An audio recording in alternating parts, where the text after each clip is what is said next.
Well, we're coming back to Exodus 14. And as we've been going through the book of Exodus, we've been watching the Israelites. We've been keeping tabs on their progress, haven't we? The Israelites, they've made their way out of Egypt. They've been released from their slavery, and they've begun their journey to the promised land. You might think, perhaps, after all of the chaos and all of the drama that has been going on over the last few chapters with the plagues, the Passover, the release from slavery, maybe it's about time to just settle down and to have a nice, peaceful journey to the promised land. Well, they haven't got very far before things start to get quite interesting. In chapter 14, verse 1, God tells them to stop, to turn around, and to set up camp by the edge of the Red Sea. That might seem like a strange place to set up camp. On one side, they've got Egypt, where they're running from. On the other side, they've got a sea. And then on either side of them, they've got huge, lifeless deserts. They are what you would call, in the hunting world, sitting ducks, aren't they? They are vulnerable. They can't go anywhere in a hurry. They don't have much of an army to speak of, and they are trapped between Egypt and the sea. They're an easy target. But did you spot that it's the Lord who has put them in this position? God's the one who told them to stop here. God led them to the edge of the Red Sea, and it's God who has put them there like sitting ducks. Why on earth would he do that? Why would God put them in this position? Well, the verse that came to my mind when I was thinking about this was 2 Corinthians chapter 12, verse 9. God says to Paul, "My grace is sufficient for you, for my power is perfected in weakness." It's when people are weak that we see God's strength more clearly. It's when people are powerless that we see God's power at work. It's when the people are vulnerable that we see God as their shield and their defender. Now, that's all well and good, isn't it?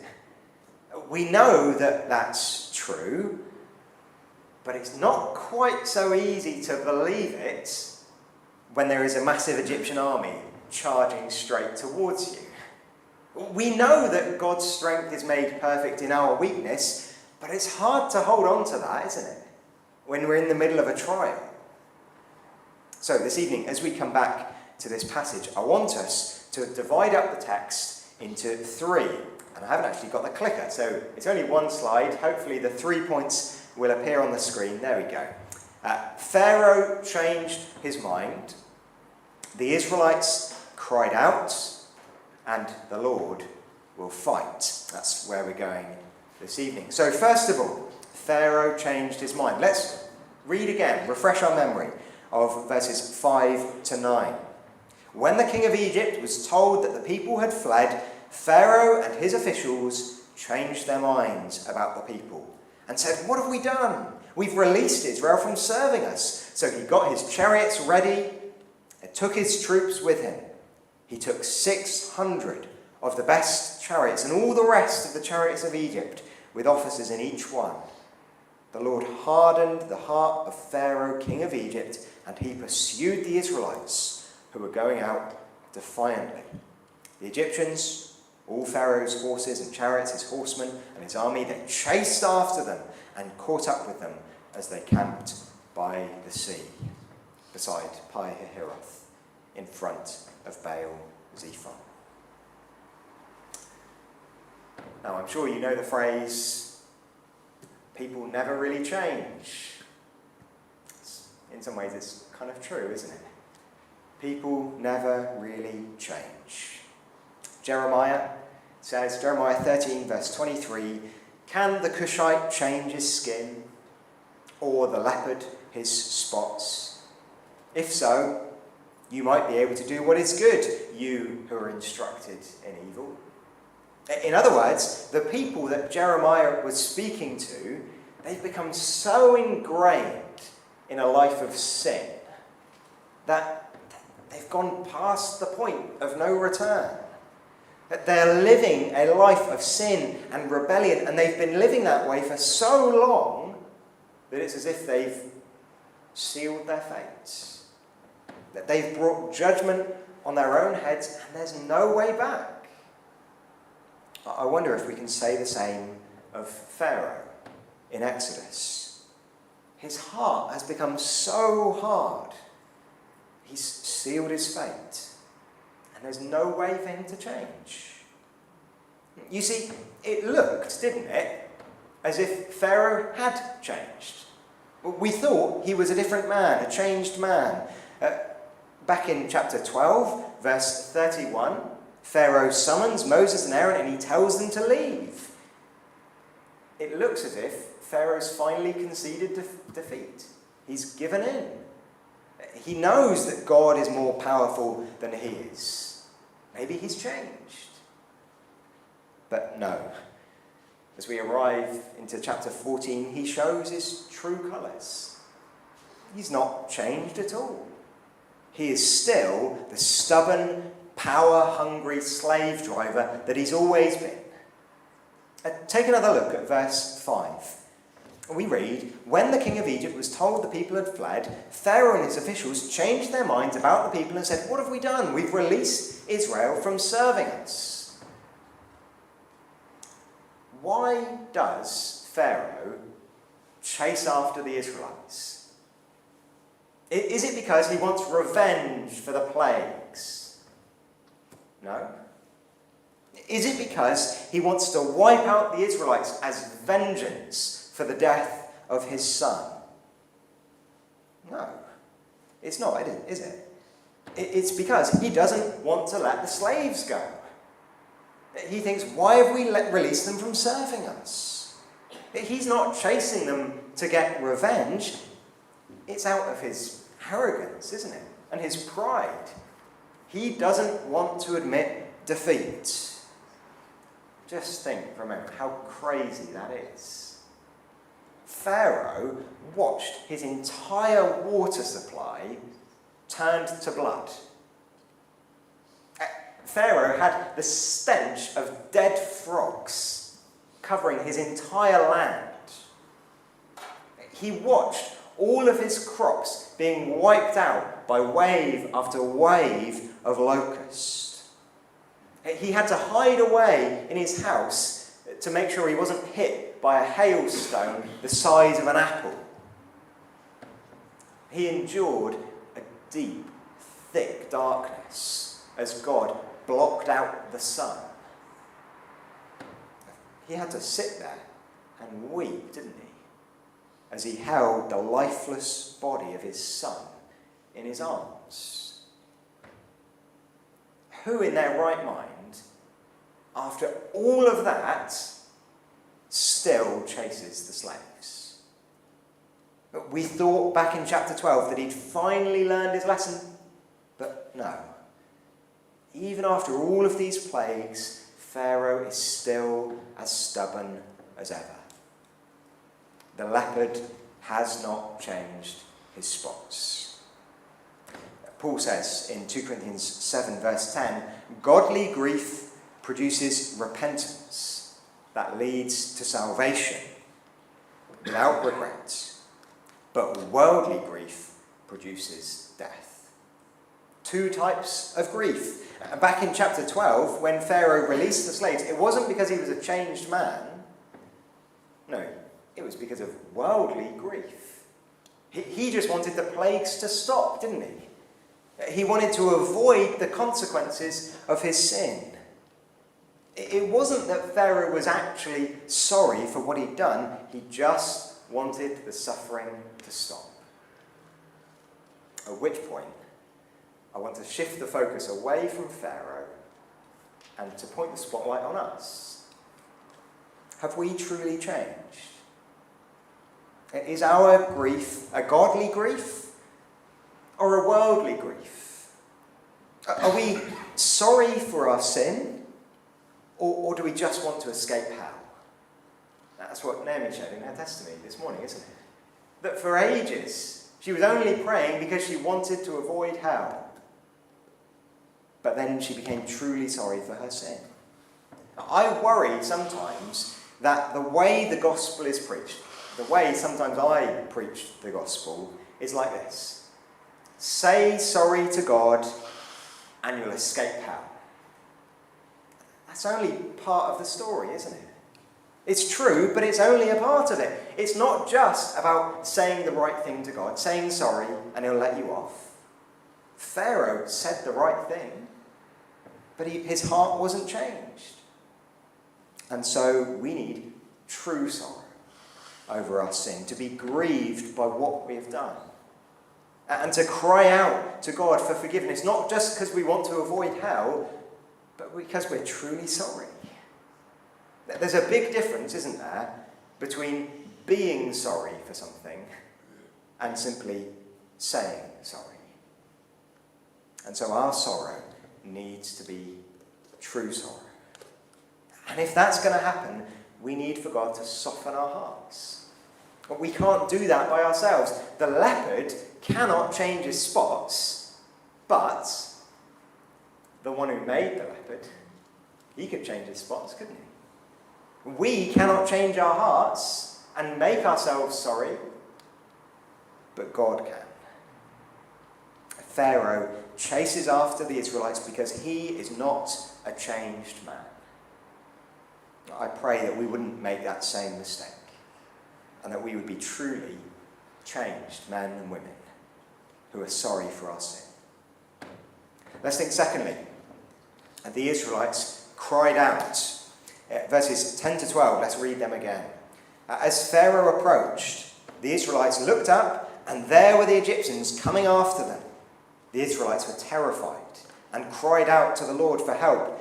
They said to Moses, "Is it because there's no graves in Egypt that you have taken us away to die in the wilderness? What have you done to us by bringing us out of Egypt? Isn't this what we told you in Egypt? Leave us alone that we may serve the Egyptians. It would have been better for us to serve the Egyptians than to die in the wilderness." Now, I want you to imagine that you are just about to leave the house. You get in the car, you start the engine, you pull out into the road, and then all of a sudden, in the rearview mirror, you notice your wife is chasing after you. What are you thinking at that moment? How do you feel? Maybe a little bit confused? What was she doing? It turns out you've just forgotten your umbrella. Nothing to worry about. Or how about this? You're about to leave the shops. You've paid for all of your shopping, you've got your bags in your hands, and you start walking towards the car when this big, muscly security guard starts chasing after you. "Sir, madam, wait a minute." How are you feeling at that moment? Maybe a little bit nervous? Have I accidentally stolen something? It turns out you just left your card in the chip and pin machine. Nothing to worry about. Well, now here's a very different scenario. You've just left the land of Egypt. You've been released from your slavery and you're heading for freedom. And then in the rearview mirror, you see the Egyptian army, chariots and horses, Pharaoh himself chasing after you. What do you feel at that moment? I think verse 10 probably describes perfectly how all of us would feel in that situation. The Israelites were terrified. That's a pretty reasonable response, isn't it? An army of chariots and horses, the full force of the Egyptian army is bearing down on you. It's safe to say, if we were in their shoes, we'd be exactly the same. Our knees would be knocking, we would be quaking in our boots. So then what do? You can't run. They've been boxed in on every side. There's nowhere to turn. So what do? Well, I think in the Israelites' response, there's two things going on. One good thing that we can commend them for, and one not so good thing, to put it mildly, that we can learn from. The good part of their response comes at the end of verse 10. We're told they cried out to the Lord. That's exactly what they should do, isn't it? The people are boxed in, they are trapped, they are terrified about what's going to happen to them, they've got nowhere to run, and so they cry out to the Lord. That is what everyone should do. It doesn't matter what circumstance we may find ourselves in. We may be boxed into a corner. We may be facing pressure from our family to turn away from God, surrounded by friends at school or college or colleagues at work who are pressuring us to give up on God.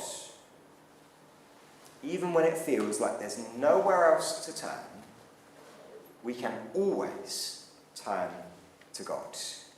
That's why I started the service in Psalm 139. Where can I go to escape your spirit?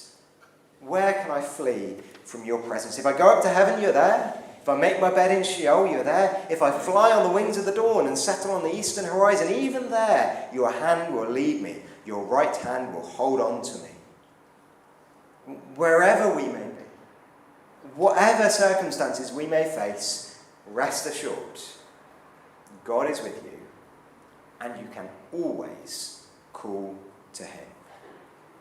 We should give the Israelites credit for this. They cried out to the Lord. But before we get ahead of ourselves and start to think, oh, well, these Israelites, they're not so bad, are they? They're such wonderful, faithful people. Well, hold on a second. The second way in which they respond is not so good. In verse 11, they say to Moses, is it because there's no graves in Egypt that you've taken us out to die in the wilderness? Have you ever met anyone quite so forgetful? As forgetful as the Israelites. This is more than just forgetting your keys, isn't it? This is more than just forgetting people's names. This is forgetfulness to the extreme. It was maybe just days earlier. Now, maybe if we're being generous, perhaps it was a few weeks back that the Israelites were hiding in their homes underneath the blood of the Passover lamb. Meanwhile, God had sent the destroyer through the land of Egypt to strike every firstborn male. It was only a few weeks back that they watched the Egyptians being struck with boils that meant they couldn't even stand up. In verse 10, it says, they looked up to the horizon and they see the Egyptians coming straight towards them. If only they'd looked up a little bit higher and they would have seen this huge pillar of fire and cloud that reminded them of God's presence with them. They've seen 10 times, haven't they? 10 times they've watched God crush the Egyptians. And yet now, somehow they've forgotten all of that. And they think, oh, okay, this time the Egyptians are going to win. Are we ever forgetful like this? I don't want to be too critical of the Israelites because I know I'm often exactly the same way. God has proved his faithfulness to us time and time again, hasn't he? He's shown his power, and yet we still worry that this time God might lose. We've watched 2,000 years of church history where God has shown time and time and time again that he's building his kingdom and the gates of Hades cannot prevail against it. God has proved that the light of the gospel cannot be snuffed out. And yet, like the Israelites, we forget that. And we think, well, maybe the forces coming over the horizon today will finally get the better of us. If Emperor Nero couldn't crush the church, Muhammad and the early caliphate, they couldn't crush the church. Pope Leo X couldn't crush the Reformation of the church. The Qing dynasty of China couldn't crush the church. Mary I, who we affectionately know as Bloody Mary, she couldn't crush the church. The Soviet Union couldn't crush the church. The Khmer Rouge couldn't crush the church. God has proved his power to the Israelites through 10 plagues. And yet, as the Egyptians appear over the horizon, they say to Moses, "We're going to die."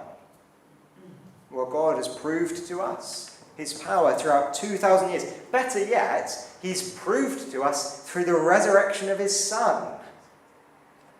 And yet, as a new army appears over the horizon, the militant atheists, the cancel culture, the woke agenda, the radical indoctrination of children that teaches them Christian values are intolerant, the denial of human life in the womb. Let's not make the same mistake the Israelites did. We've got 2,000 years to prove that God will not be defeated. So as we look up and we see the opposition that's heading our way, look even further up and see the God whose strength never fails. In Psalm 121 we read, "I lift my eyes towards the mountains. Where will my help come from? My help comes from the Lord, the maker of heaven and earth. He will not allow your foot to slip. Your protector will not slumber. Indeed, the protector of Israel does not slumber or sleep. The Lord protects you. The Lord is a shelter by your side. The sun will not strike you by day or the moon by night. The Lord will protect you from all harm. He will protect your life. The Lord will protect your coming and going, both now and forever." Let's think thirdly. The Lord will fight. Verses 13 to 14 say this, "But Moses said to the people, 'Don't be afraid. Stand firm and see the Lord's salvation that he will accomplish for you today. For the Egyptians you see today, you will never see again. The Lord will fight for you, and you must be quiet.'" How do you conquer your fears? Maybe you're afraid of spiders. How do you get over that? Or maybe you're afraid of the dark. What do you do about that? You can either plunge yourself in, can't you, and face your fear head on. Or maybe you can have someone who comes along and holds you by the hand and says, "Let's face this together." Someone to be by your side. Well, as these frightened, terrified Israelites face their fear, what's the answer for them? Moses says, "Don't be afraid. Stand firm and see the Lord's salvation."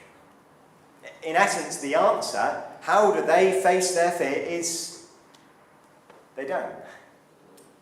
They don't do anything.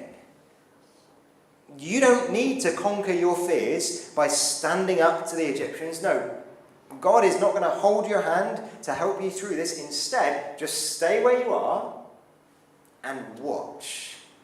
See the Lord's salvation. Just watch God step in and conquer the Egyptians for you. The Lord will fight for you. You don't need to do anything. You don't need to say anything. Just be quiet. Let me just highlight very quickly two things. This fight is completely down to God, and this fight is completely finished. The fight is completely down to God, isn't it? The Israelites contribute absolutely nothing. Stand firm and see the Lord's salvation that he will accomplish for you today. He's going to do it. Not you, Israel. This is not a 50-50. This is not a double act. This is not God doing some of the fighting and you doing some of the fighting. No, the battle is the Lord's. What a great picture of the gospel that is. Here we stand as terrified people. Death and hell and sin approach over the horizon, and God says, stand firm and see the salvation that I will accomplish for you. Just like these Israelites, we contribute absolutely nothing to our salvation, do we? It's God who rescues us from Satan. He doesn't leave us to finish the job. It's all his doing. He saves us. In our rescue from Satan's grip, it's Jesus, isn't it? By his perfect life, by his death and resurrection, who fights for us. If you're here tonight and you're still living in fear because of your sin, terrified of the judgment, please know that God does not ask you to stand up to your sin. He doesn't ask you to pluck up the courage to do this yourself. Instead, he says, look to me. Call on me, and I will fight for you. Trust in Jesus, because he accomplishes salvation for you. The fight is completely down to God, but then did you also spot that this fight is completely finished? In verse 13, Moses says, the Egyptians you see today, you will never see again. What a comforting thought that is. These Egyptians, they've been a constant presence, haven't they, looming over the Israelites. For 430 years, the Egyptians have just been right there, looking over their shoulder, whipping them when they're not working hard enough, beating them up whenever they like. Whatever the Israelites have done, they are constantly trapped by Egypt. But today is the last day they will ever see. This constant oppressive power, this continual gloom that hangs over them, will be gone once and for all. God will wipe out the Egyptians to the last man, and not a single one will survive. Again, maybe you can already see the connections to us and to the gospel. In the victory that God gives to us, our sin has been this constant cloud hanging over our heads, looming large in our lives. But when we come to Jesus, as we come to the cross and we see Jesus destroying our sin completely, there's nothing left. Not even one sin left to be paid for. Your sins, though they are like scarlet, will be made like white wool. As far as the east is from the west. That is how far I've removed your sin from you. It's as if, as we come to the cross and we confess our sin to Jesus, Jesus says to us, to paraphrase verse 13, the sins you see today, you will never see again. Do you realise that? God no longer sees your sin. It is completely covered by the death of Jesus. And just as the fight against Egypt was completely down to God and completely finished by God, so too our sin. In dealing with our guilt and shame, it's completely down to God, and it is completely finished by God. We may be like sitting ducks. We may feel weak and vulnerable. But thank the Lord that his strength is made perfect in our weakness. Do not be afraid. Stand firm and see the Lord's salvation that he has accomplished for you. The Lord has fought for you, and the Lord will fight for you. in a moment we're going to come to take the Lord's Supper. But I thought perhaps we could just pause for a moment and let's each prepare our own hearts as we come to take the bread and the wine. So we'll pause for a moment to reflect, and then in a moment I'll pray as we come to take the Lord's Supper together. So let's just take a moment to reflect.